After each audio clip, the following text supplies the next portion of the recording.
O Inter tem um gargalo, porque ele precisa definir esse vice de presidente de futebol e esse executivo antes de definir o técnico. Claro. E ele não e ele tá já fazendo contato com o técnico, ele tá atropelando um processo.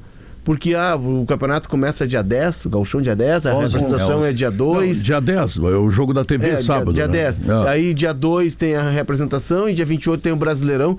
O ponto é que se eu sou um vice de futebol do Cacimbinhas Futebol Clube, aí o Pedro é o presidente, tu vai ser o vice de futebol, chego lá, tá o Maurício de técnico, eu não contratei o Maurício. Não, pegar o exemplo. Como é que eu vou cobrar do Maurício? Eu não contratei. Porque assim, quando eu vou contratar o Maurício, eu vou dizer, Maurício, olha só, como é que vai jogar o teu time? Exatamente. Não, Maurício, eu acho que aqui no Cacimbinhas tem que jogar assim. Maurício, como é que eu treino? É de manhã, eu acho que tem que ser de tarde. O Gatorade é de limão ou de laranja? E aí nós vamos definir. Se tu chegar com Gatorade de limão e a gente prometeu de laranja, eu disse, não foi o que eu... Eu prefiro limão também. Que eu fico azedo contigo. Mas isso aí não precisa limão. Mas E aí vai chegar assim, eu vou chegar e vou poder cobrar do Maurício. Não, a gente combinou lá na reunião que ia ser limão e não laranja. Não foi contatado ainda. E se confirme, por exemplo, a informação que eu tive ontem lá de Caxias do Thiago Carpini. Digamos seja ele, tá? Mas qualquer outro nome. Vou pegar esse que é um citado. O Abel vai ser comunicado de que já há um treinador com o qual ele vai trabalhar? Não existe essa possibilidade. Pois é, Maurício, os processos estão sendo atropelados. A grande questão é que mudou tudo ontem, principalmente com o pedido de saída do D'Alessandro, tá? Foi o D'Alessandro que pediu para sair. Sim, o Mazuco foi demitido. Essa é a versão, né? Não. Foi uma decisão essa é a informação. De sair. Essa é a informação oficial. Informação oficial. É oficial porque está no site do Inter, mas é a informação que eu tenho também. O D'Alessandro alegou problemas pessoais, o Inter tentou demover o D'Alessandro da ideia e o D'Alessandro, não eu já foi tomei nem problemas, né? Foi razões pessoais. O Abel... Não quis dizer que tem alguma coisa. Exato. Razões pessoais. O Abel ficou sabendo, e aí a informação de hoje pela manhã o Abel ficou sabendo, obviamente que ele não gostou porque foi o D'Alessandro que ligou pra ele. Sim, era o cara de confiança dele. E o Mazuco, o Abelão é aquele cara que chega aqui no ambiente e olha, eu gostei desse cara aqui. Esse cara aqui, ele trabalhou tá com o Mazuco no Vasco. Então ele gosta do cara. Pegou o cara pra ele. Aí o cara é demitido, ele ficou sem base. Então me tiraram do chão. Saíram os caras. Como é que fica agora? Num primeiro momento ele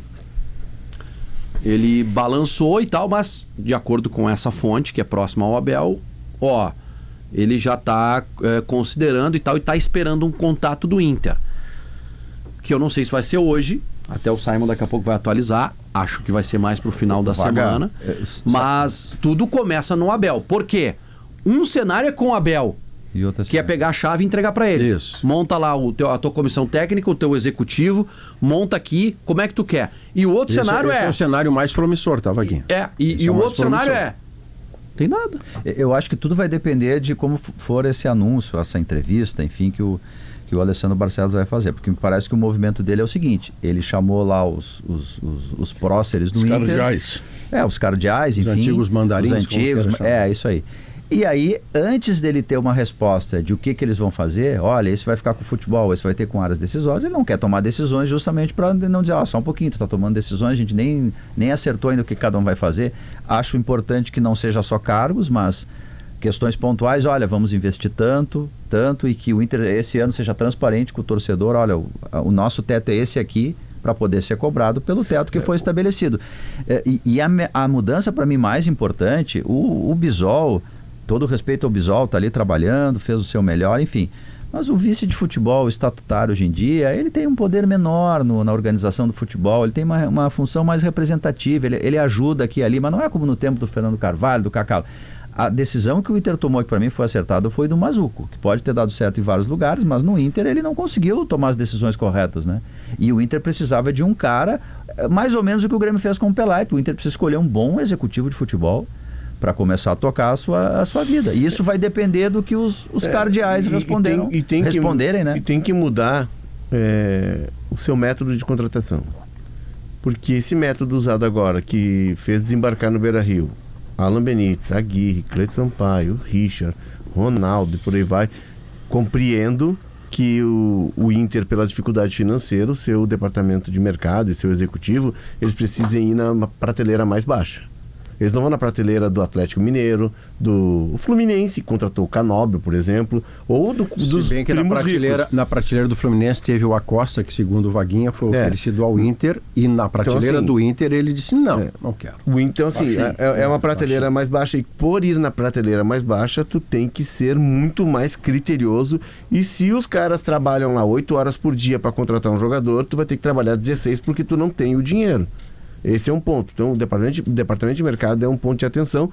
O novo executivo que chegar, talvez, né, se acople a esse sistema, ou tenha que criar um novo método. Por que eu insisto nisso? Porque o cenário do Inter, ele escapou do rebaixamento, a guilhotina passou pelo pescoço dele por um triz, só que o Inter continua numa situação financeira terrível. O Inter continua sem dinheiro. O Inter continua tendo de buscar montar um time barato, pesquisando muito jogador, porque não há recurso. A reunião de ontem traz o cenário e traz também aquela projeção que eu tinha dado, Pedro, de que vai ter o relatório da Álvares e Marçal. Eu acho que esse é o principal ponto da entrevista de sexta. A Álvares Marçal está fazendo um diagnóstico do Inter. Algumas pessoas acham que o período em que ela está fazendo esse diagnóstico é curto, né? A ideia é que ela entregue até o final deste mês, e aí ela vai recomendar para o Inter que caminho seguir. É criar um plano de investidores para buscar receita e atacar a dívida de curto prazo. Daqui a pouco virar SAF. É buscar recuperação judicial. Ou o regime central de execuções, uma RCE. É bom a gente se acostumar com essas siglas, RJ e RCE, Recuperação Judicial e o Flamengo está na de execuções. Então assim, ela vai apontar saídas. O que a Álvares e Marçal indicou para o Vasco? A recuperação judicial. Aí tu entra na justiça, tu pede recuperação judicial, é uma antiga concordata. Não, aí tu prorroga o pagamento das contas para mais tu vai negociar as dívidas. Tu vai negociar as dívidas, tu vai buscar um deságio nessas dívidas, baixar. Eu devo 1 milhão pro Maurício. Maurício, é o seguinte, eu te dou 400 mil. Te dou 400 mil pega, Maurício. E te lambe. Não, é assim, mas é assim. É assim mesmo, claro. Em 10 vezes 400 mil, e assim, tu tem uma carência de 2 anos para pagar. Só que isso te deixa... Tu respira, né? Tu respira, mas especialistas dizem, e eu até tenho que publicar a entrevista, não publiquei ainda, tá pronto, com o Carlos Amodeu, que é o CEO do Vasco, que participou da recuperação judicial do Vasco lá. Ele disse, cara, é uma marca que fica no mercado, mas é o remédio amargo que tem que tomar, não tinha outra saída. Não, mas já está com a marca no mercado, o Inter não paga ninguém, tá? E agora teve uma proposta do Flamengo que queria o Vitão oferecendo 5 milhões, mais a dívida, e o Inter não aceitou. Então o Inter continua com essa dívida. Tem coisas que a nova gestão, que é a mesma, ela vai ter que explicar, talvez o presidente na própria sexta-feira, podia ser o Safurfa, não o Flamengo, não é? O Flamengo não é a questão, o Flamengo há um clube para o qual você deve ostensivamente, você já perdeu em todas as instâncias a que recorreu, porque a dívida está reconhecida. Este clube, que é um jogador seu, ele faz uma proposta onde entra um dinheiro e a outra parte é você não ter mais a dívida com ele, e o Inter rechaça. Olha, isso não é sensato. Só para usar como exemplo, o Fluminense... O cara vai embora no fim do ano de grátis. Eu fui confirmar que o ano, né? O Fluminense, desde 2021, ele conseguiu na justiça um regime centralizado na área civil e na área trabalhista. E desde 21, Pedro, com o Mário Bittencourt, ele cumpre um cronograma de pagamento. São 5 anos que ele paga religiosamente. Ele paga, assim, parece que são 10 milhões de reais por ano.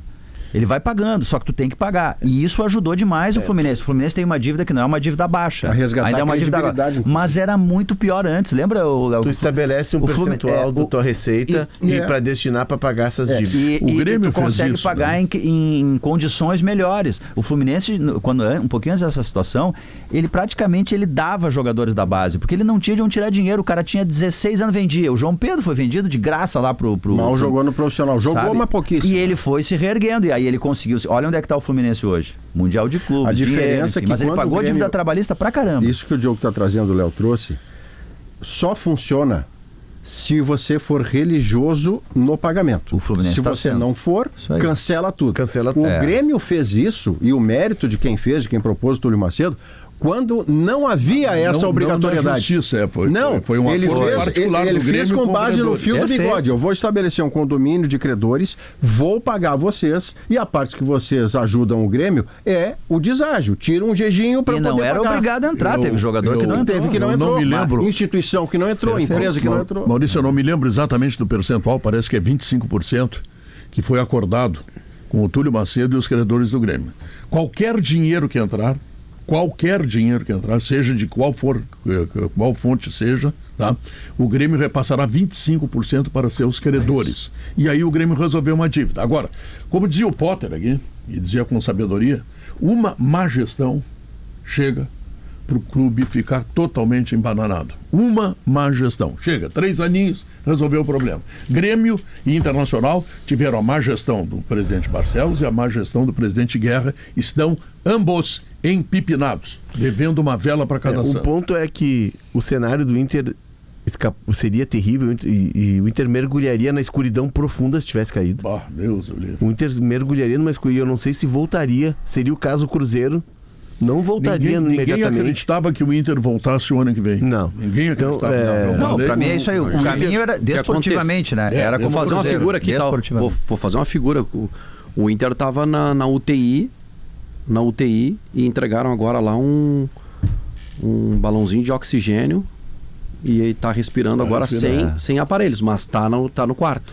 O ponto, Inter tá no quarto. Ele estava com o tubo, agora está sem o tubo. O ponto é que agora, daqui para frente, ele tem que entender que ele teve uma nova oportunidade, ele vai ter a receita de TV da Série A, que é fundamental para a sua sobrevivência, só que precisará se reinventar. E é por isso que o presidente Alessandro Barcelos chamou os presidentes e abriu o seu mandato para outros para que cheguem vice-presidentes de outras correntes, e aí o que eu ouvi é que ele vai abrir mais. Essa foi a primeira reunião só para os cardeais, os ex-presidentes, mas que a ideia é agregar mais cabeças. O ponto vai agregar mais cabeças e vai dar autonomia para essas cabeças. Eu acho que só isso, né? As informações iniciais que eu tenho... Esse negócio não sai.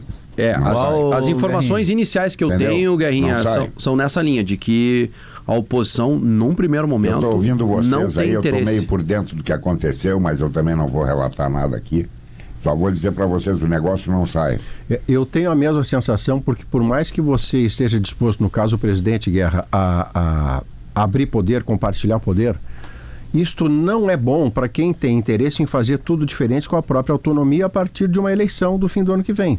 Você fez tudo errado. No último ano você me entrega o futebol em que eu não tenho calendário internacional, dinheiro para investir, sou rotulado de mal pagador, e aí você me entrega essa pasta, eu não vou querer. É que assim... Porque eu vou ficar só com o ônus, Diogo. O duro, essa é a questão principal, eu acho, Vaguinha, é que o presidente Alessandro Barcelos, mesmo que ele tenha boa intenção, tá, vou deixar assim, mesmo que ele tenha boa intenção, a gente não acreditar na intenção, mas depois de 5 anos, depois de tudo que aconteceu, ele não tem, assim, credibilidade para que os seus pares acreditem que, olha, isso aqui que ele está fazendo é de verdade, é pelo clube, não é uma estratégia daqui a pouco eleitoral para tirar o poder de um adversário da oposição. Que hoje é todo dela.